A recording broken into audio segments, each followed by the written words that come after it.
Hello বন্ধুরা, কেমন আছো? আশা করি খুব খুব ভালো আছো। আমার চন্দনা কুকিং ব্লগসে সবাইকে স্বাগত। তো আজকে রান্নাটা নিয়ে চলে আসি।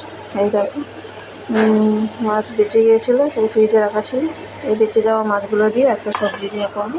এই বটবটি, এই আলু, বেগুন, আর যা সবজি ছিল আমার কাছে, তাই দিয়ে আজকে এই মাছের ঝোলটা বানাবো। প্রথম থেকে ভিডিওটা দেখতে হবে, সেই সবজি ভিডিওটা দেখে চলো কড়াইতে আমি তেল দিয়ে দেবো।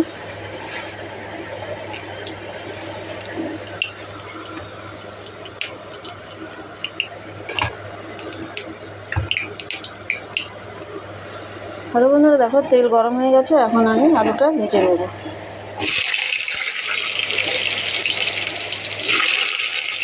এক এক করে সব সবজিগুলো আমি ভেজে নেব। একটু নুন দিয়ে দিচ্ছি,